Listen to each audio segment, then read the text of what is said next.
Yay! Roman Reigns is back, man. Yay! He's doing nothing in a meaningless garbage feud that makes no sense. Oh my goodness, man. That ending of Raw was an absolute and utter booking disaster, okay? We're going to talk about this later in the video because don't get me wrong, right? Roman Reigns is one of my favorite wrestlers of all time. You guys know I'm a big Roman Reigns guy, but the booking for this dude, pretty much since he returned as the OTC last year at SummerSlam, you get what I'm saying? And then now to what he's doing for this Mania 41 build-up is egregious. And on top of that, he isn't scheduled to show up besides March 21st and March 28th. That's it? That's all he's got before Mania 41? Are you out of your mind?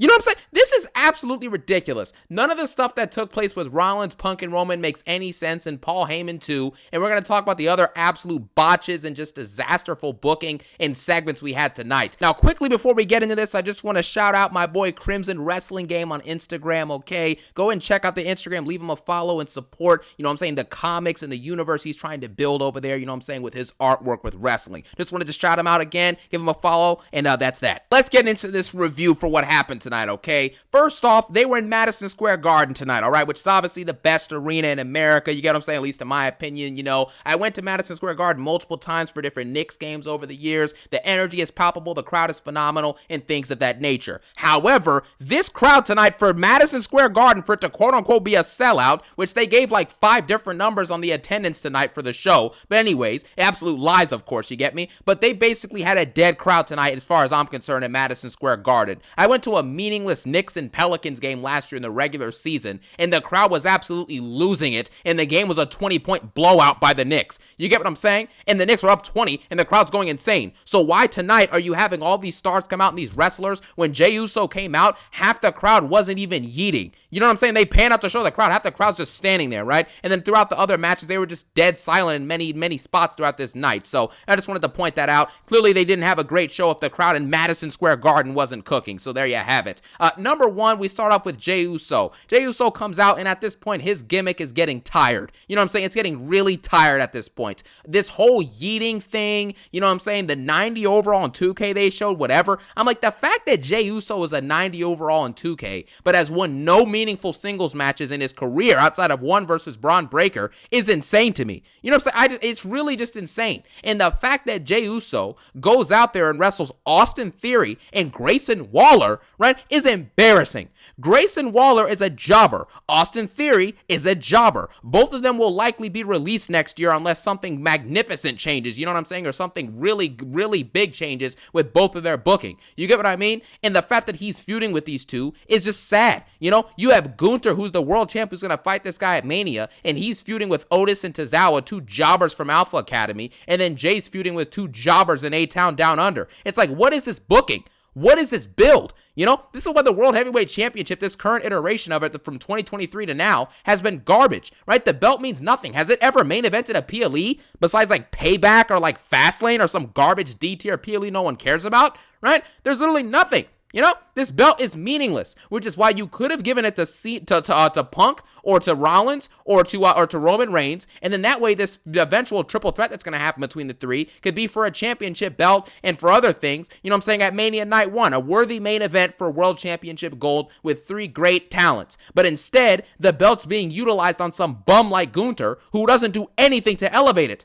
This belt is the same meaning as the US belt or the Intercontinental belt. It's the same thing, you know? So I just don't understand this garbage. Jey Uso, after he beats Grayson Waller, because there's nothing to talk about in this match, Jey Uso, we may have to rethink giving this dude the belt. You know, I've been saying this since he won the Rumble. He is not worthy of winning a World Heavyweight Championship as far as I'm concerned. You get what I mean? He doesn't have any good singles matches as far as I'm concerned from my memory right over the last year and a half. He has like no memorable, good or great singles matches. You know what I mean? It's just as simple as that. So the fact that we're in this situation now where he's probably going to win this world title in about a month is crazy to me. But that's the situation. He beats Grayson Waller, brawls with Austin Theory, and then Gunther comes up from behind and puts him in a headlock. What does this prove? Jey Uso beat some bums. Gunther beat a couple bums with Otis and Tozawa. Great. You know, Jey Uso gets 2v1, and then 3v1, Gunther just comes out there and puts Jey in a headlock, right? It's just so stupid. What is this build? You know, it's the same thing with Tiffany and Charlotte, how they're just looking, you know, Charlotte just looks over Tiffany after Tiffany gets, gets beat up, and that's it. What is this build? This isn't elevating any hype for anything. Nobody cares about this garbage. So again, it's absolutely egregious, but that's not the point. After this segment, because we can move on from this feud is garbage. This match should honestly open up the show, right? Open up Mania 41. This should be the first match on night 1, so we can get it over with, get the crowd eating, get him excited, and just move on from this garbage. It's funny to me how the Bloodline just came back together, you know what I'm saying, for Survivor Series War Games, and tonight Jey Uso's getting beat up for the second or third week in a row, and Roman Reigns is in the building and didn't show up to help out his own blood. Right? It like what is this even? What even is happening anymore? You know, it's just ridiculous at this point. No Sami Zayn, no Jimmy Uso. You know what I'm saying? No CM Punk. None of these dudes who teamed up with Jey Uso to help him out care at all anymore. So there you have it. I guess you can't have Roman Reigns come out before his return, but still, you get the point. Then we have a bunch of absolute pandering ads for no-name celebrities and no-name boxing trainers and people that no one in the wrestling world cares about.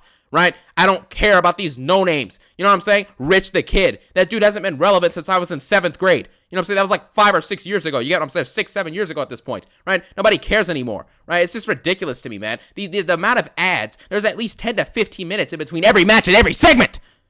Goodness gracious, man. It gets infuriating at this point. Where is the wrestling on the wrestling show? Huh? Why is there 15 minutes in between every segment and we have to hear about some no-name celebrity, right? And then we get to the next segment and it's Logan Paul with more pandering. He basically says that his soul is for sale. The crowd's booing him out of the building. And quite frankly, it doesn't make any sense. Logan Paul is more talented than 98% of this current roster and it's not close. And if you don't understand that and you don't believe that, then I guess you've been cultivated by the Triple H hive mind bot settings because it's very easy to see this. Logan Paul is probably their best athlete in ring, right? Or at least one of them at the very least.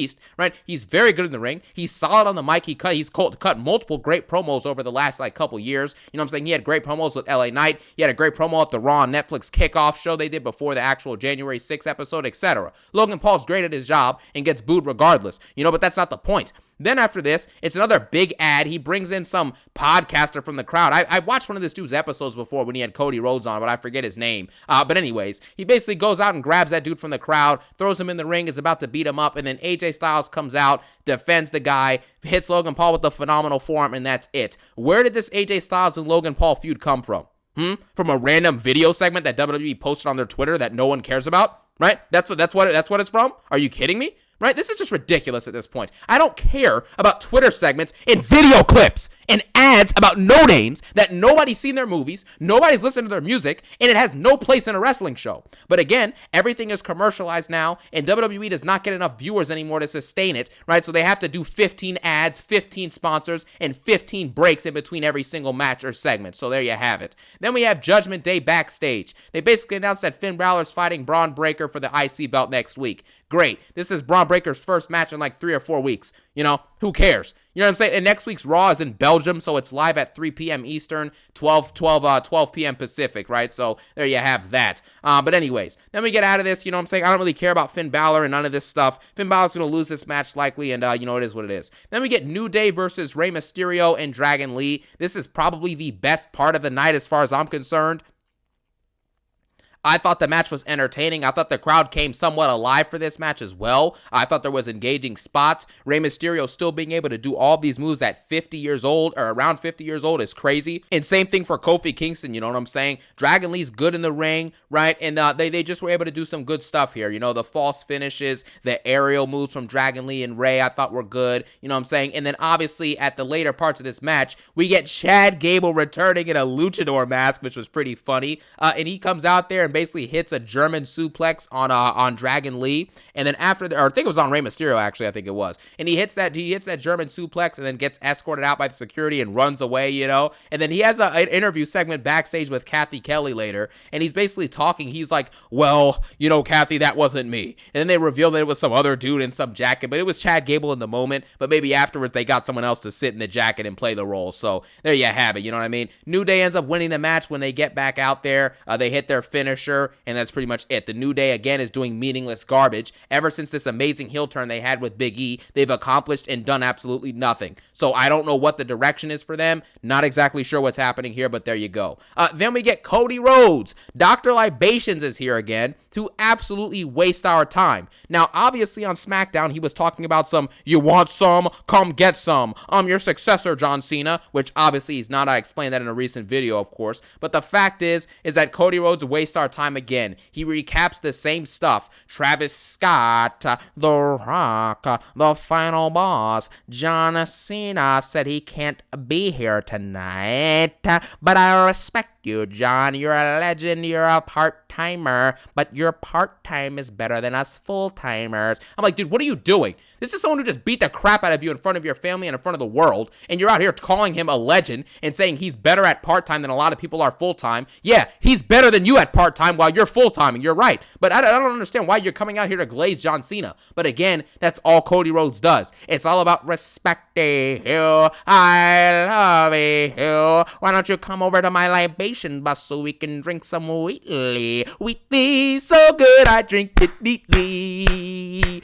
Libations, I feel it through the nations. You know what I'm saying? Like, what are we doing, right? Then the crowd absolutely interrupts Cody's promo because they don't care what he has to say. So they start chanting, let's go Cena, Cena sucks. Let's go Cena, Cena sucks. You know, the crowd has to make their own chants and have their own fun because what Cody Rhodes is coming out and talking about means nothing. You know, if John Cena isn't in the ring with this dude, we know Cody Rhodes does not have the capacity on the mic or as a storyteller to elevate a feud without the other person being there. You get what I'm saying? In Mania 39, look at those promos. Roman Reigns was grilling this dude. He was destroying this dude on the mic every time he was there for those 3 or 4 promos they did leading up to Mania 39. Last year again, The Rock was destroying him in IG promos, came out there, destroyed him in the ring, right? And then you had a situation where Roman Reigns was also in the mic as well, you know what I'm saying, outclassing him. It is what it is. Like when Roman was champion and he would go out and cut those solo promos where he's in the ring by himself or he's out there with Heyman and Heyman says nothing, it's just Roman going crazy on the mic, like his promo for Drew when he's like, if anyone tells you they're the top star in the industry and it's not me,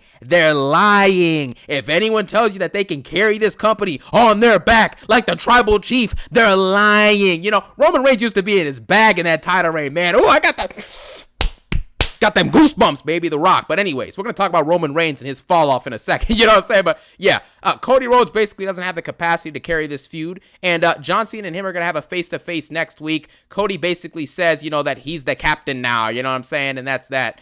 No one cares about this. Cody Rhodes has wasted our time for effectively 10 months now. I think 11 months now. I think it's time for John Cena to go ahead and take this belt, which I am 99% sure he's going to at Mania 41. So we're just buying out time, guys. Dr. Libations will be done soon. This promo was absolute garbage and elevated nothing, you know, and now he's going to go on Miz TV on Friday for what? For a filler segment where he talks about libations to Carmelo Hayes, you know, or to whoever, right? It's just an absolute joke. So I have nothing to say about this. Cody Rhodes he's just not good on the mic. I don't care what anyone says. He's just not good. You know, he has flashes of good moments, but he's not a good mic worker. And it sucks because he can't elevate stories, you know, and with John Cena and The Rock schedule and all this stuff, it's like, this is the best that you could do. You go out there, these dudes embarrassed you in front of the world, and all the best you can do is go out there and say, John Cena, you are a moron, but I'm the captain now. What? You know, it's like, are you kidding me? Anyways, let's just move on from this garbage. Then we get Bayley versus Raquel Rodriguez, which is also garbage. The crowd was absolutely evaporated during this match. Nobody cares about Bayley anymore, and nobody cares about Raquel Rodriguez, right? It's just as simple as that. I mean, Raquel Rodriguez is now going to fight Lyra Valkyria for the IC belt, which means nothing, and she will lose that match. I don't understand why we're even going through this, quite frankly, but, you know, this is the new model, right? Your stars don't wrestle, you know what I mean? Your stars don't do anything engaging on the mic, and they're just okay with being mediocre. So if they're okay with being mediocre, then we're not going to get anything above that. You know, Triple H can only do so much sometimes. You know, the booking obviously is a part of it, but these people he has on this roster just aren't good. You know, Bayley versus Raquel Rodriguez, the match is wrestled in slow motion. You can hear a pin drop in the arena and nothing's happening. It's just, it was just a bad situation. I really do feel bad that they just threw out Bayley and Raquel Rodriguez, you know. Why not put Rhea versus Io on tonight's show in Madison Square Garden and have a title change, right? That could have been cool, but anyways. This match ends with Raquel Rodriguez pinning Bayley clean, officially certifying that Bayley is an official jobber. Okay, so we can now move on from this.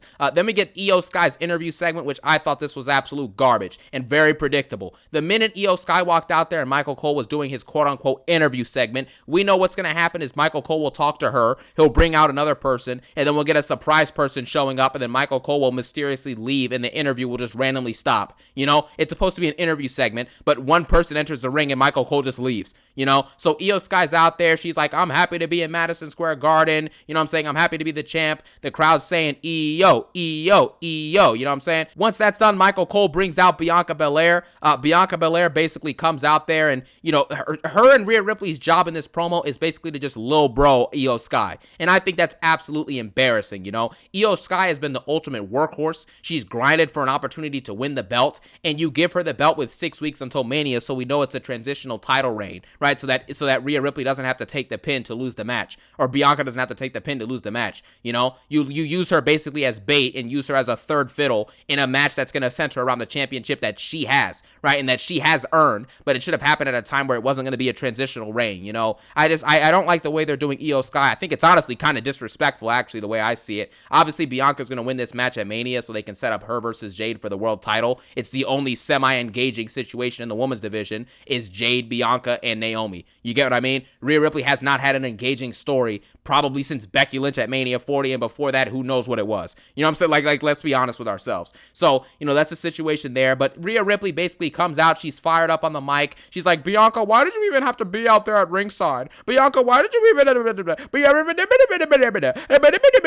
Like, stop. You know, Rhea Ripley at this point is just, I don't want to say she's bad on the mic, but she's garbage on the mic. You get what I'm saying? It's as simple as that. She's not that good, man. I really hate to say this because I don't like, you know, criticizing the promos and stuff that these people are doing, but it's just so bad. Even when they try and raise their voice, they're not saying anything. You know, just because you're loud and intense with your promo doesn't mean it matters, right? You're not saying anything, so who cares? She comes out and says, yeah, Bianca, you should have taken care of Naomi and Jade Cargill, right? While I take back my title. Never lost, yeah. And she does all of that, and then randomly, right, I can't stop thinking about Punk. You know what I'm saying? I had to pop that in there. But Rhea Ripley basically says those things. Bianca then gets on the mic and shoves Io out of the way. Then Rhea Ripley gets back on the mic and shoves Io out of the way. And the consensus here is that, you know, Rhea and Bianca are upset with each other because Rhea believes that Bianca cost her a match or whatever. It's just so stupid, right? It's a forced triple threat when in reality the biggest match available was just Rhea versus Bianca. If you were going to make, like, what is the point of giving Io a title reign if she's just going to use it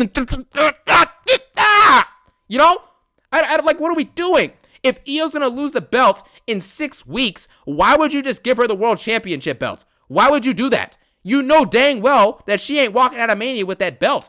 And if you wanted to keep it on Rhea, you could have just had the biggest name match possible, which would have been Bianca versus Rhea Ripley, and then have Bianca win clean in a great match. That's all you had to do.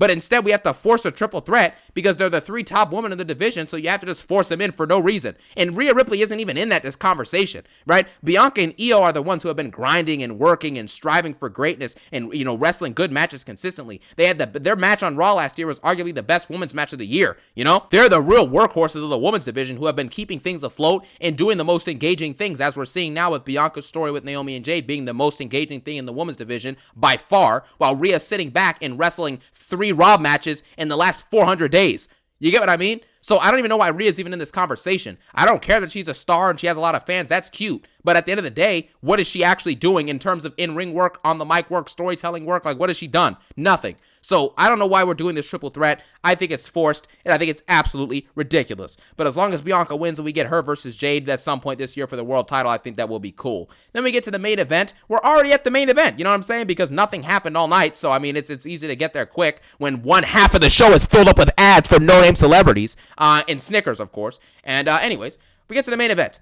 Seth Rollins versus CM Punk. This starts off with multiple, like, brawling punches and stuff like that. You know what I'm saying? And quite frankly, it just becomes a full-out brawl for the first 5 to 10 minutes of the match. It's pretty slow, right? It's just a bunch of little fake, you know, fake-looking punches, right? Botchy punches. A couple throws against the cage. Punk gets powerbombed into the steel cage, or Punk gets powerbombed into the steel cage, you know what I'm saying? And quite frankly, the amount of times that Michael Cole mispronounced moves in this match alone, not even including the other matches tonight, is just insane, right? I don't know if Michael Cole took some type of, you know, supplements, quote unquote, before this show, but he was botching and mispronouncing literally everything, and he wasn't even saying the things right? Like, he'd say, oh, Rollins hits Punk, but then Punk was the one hitting Rollins. You know, like, he's not even calling out the right things. So I don't know what's going on with him. Hopefully he's okay. But yeah, it seems like he's been, you know, he popped a couple perks before he got out here tonight, you know. So we'll see with that. But yeah, the match starts off with a bunch of brawling, and like I said, it was pretty boring for the first 10 minutes, and then Rollins hits a superplex off, you know, basically it wasn't off the top of the cage.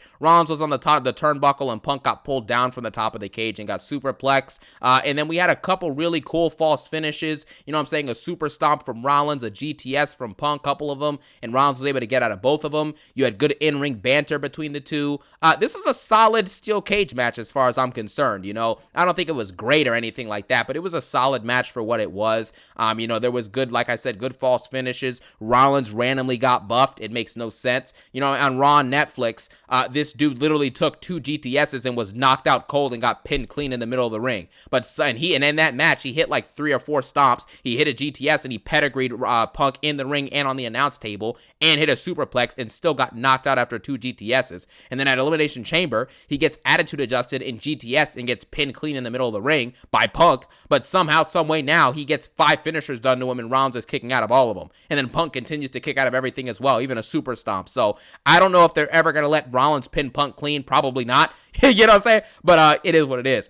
At the end of this match, Rollins basically and Punk are talking trash to each other. Rollins has Punk knocked out in the ring. He hit a GTS and I think a super stomp and maybe one more regular stomp after that or whatnot. And then Rollins lays over near the ropes near the cage door to leave and just sits there for like a whole minute and does nothing. He just looks at Punk and just sits there. So keep that in mind because of what I'm about to talk about. Rollins could have easily left the ring and won this match, right? He sat there and stared at Punk for a minute. The door was open. He could have easily pinned Punk or walked out of the ring and he would have won. Punk was knocked out in the middle of the ring, right? Punk was knocked out so long that even when Roman Reigns came out, Punk was still knocked down in the ring, holding on to Paul Heyman. You know, so that's how bad Punk was hurt. And you're telling me that Rollins couldn't win this match? Right? He already had the match won. He had bested CM Punk in this ring. But then we get the return of the OTC Roman Reigns. Returns with no entrance music, which is a little bit weird. You could have gotten that generational pop from the Madison Square Garden crowd. But, you know, again, I guess WWE is too cool for that now. Instead, we just get an up-close camera shot that pans out and shows you that Roman Reigns chokes Seth Rollins and pulls him out of the ring.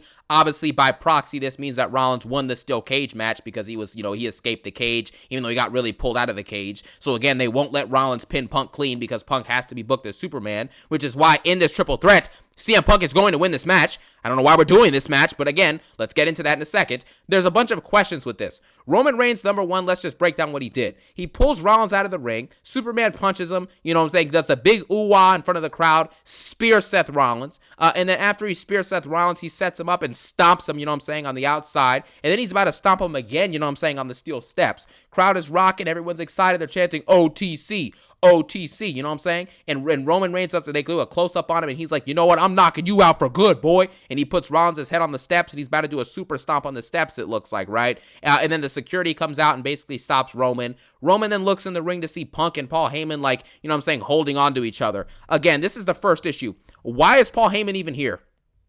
Thank you. There's no reason for him to be here, right? Just because Roman Reigns is here doesn't mean Paul Heyman has to be there. Roman Reigns is coming back to collect personal debts of his own merit, right? Rollins stomped him. He didn't stop Paul Heyman. So why is Paul Heyman even out here? It makes absolutely no sense. But anyways, Paul Heyman's in the ring and he's consoling CM Punk. And then Roman Reigns goes in the ring. He laughs at it for a second and then spears CM Punk and throws him into the cage. And that's it. Leaves Punk knocked out in the middle of the ring, raises the ones up, and that's the end of the show. Like I said, why is Paul Heyman here? You know, at this point, Paul Heyman should basically be free to do whatever he wants. When you really think about it, Roman Reigns was champion for 4 years and arguably the greatest championship reign or one of the greatest championship reigns of all time in the history of wrestling. You understand what I'm saying? So how in the world is it possible, right, that Paul Heyman could potentially jump ship from the guy that got him that much success as a wise man? It makes no sense. What is CM Punk going to offer you that Roman Reigns did not give you or is not going to give you in the future? You know what I'm saying? It's just, it doesn't make any sense. And you know they're going to try and have some antics here where Paul might turn on Roman and help Punk win this meaningless triple threat match. But that's the other problem. This championship match is meaningless. You get what I mean? The World Heavyweight Championship, because it's so useless and because Gunther's done nothing with it, it could have been used to elevate a feud like this. You give the belt to Punk, maybe he uses a favor or something and takes the belt off Gunther even before, you know what I'm saying, WrestleMania. Maybe Punk won the Rumble or won the Chamber and decided to fight Gunther, took the belt from Gunther. You know, I'd much rather have CM Punk as champ than Jey Uso, right? And then Punk takes that belt. Obviously, with his feud with Rollins, you maybe have them do a rematch, you know what I'm saying, at Mania. Or you have Roman Reigns butt in, and he wants power, he wants world title gold, and he also has a problem with Seth Rollins. So now you have Roman versus Rollins versus Punk with the, the Paul Heyman dynamic in there of the Paul Heyman guys, and then also the dynamic of everyone in there, wanting the world championship gold in the main event spot of Mania. Punk finally gets his moment, and then Rollins is trying to ruin Punk's moment while ruin Roman's moment. There's multiple different storylines and threads you could have there. But instead, we're going to get a triple threat match on night one, probably going to main event, for nothing. For literally nothing. It's going to be a match literally built off of nothing. Roman Reigns will go out there, and him and Rollins are going to have the same dynamic that it always is. Roman and Rollins will seemingly have a big beef, and it'll basically cause a situation where they cost each other the match. It'll be the classic thing of Roman and Rollins hate each other so much that they cost each other the match. Are you kidding me? Another tired and dead gimmick, and then Punk will come out on top and win the match. You know what I'm saying? His goal was to win a title at Mania in the main event, and now he's going to be settling for a main event match versus Rollins and Roman for nothing. And he's going to win the match predictably so. So I don't understand anything about this.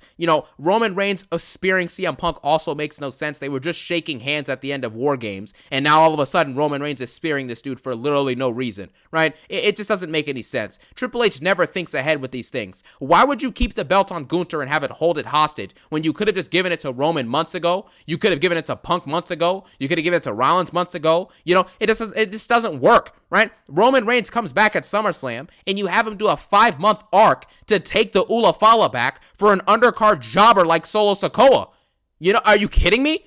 This is just egregious at this point. Roman Reigns should have had the Ula Fala within 2 months of being back. He should have fought Solo Sikoa at Bad Blood in a tribal combat match, won the Ula Fala back, and then The Rock comes out at the end, counts down from 3, and maybe teases something with Roman, right? Or maybe he's the one to put the Ula Fala on Roman like he did at the Raw Netflix show. That's what it should have been. But instead, we're going to get Roman Reigns in a meaningless triple threat match. This is like Superman fighting Hawkeye and Black Widow. Roman should stack these jobbers and pin them in like 15 minutes. That's what should happen. If he can stack Edge and Daniel Bryan and pin him in 20 minutes, why would he not be able to do that to a washed up CM Punk in the ring, right? Obviously, Punk can still do moves and put on decent matches, but you get what I'm saying. He's not what he once was. He's not in his prime. Why is he not able to beat Rollins or Rollins and Punk, It just, the depowering of Roman Reigns, the nerfing, the absolute ridiculousness of it is really infuriating. But at this point, it becomes expected from Triple H, and it's absolutely egregious. So, again, I have no comment about this. I think the triple threat potential with these three is very boring and unexciting.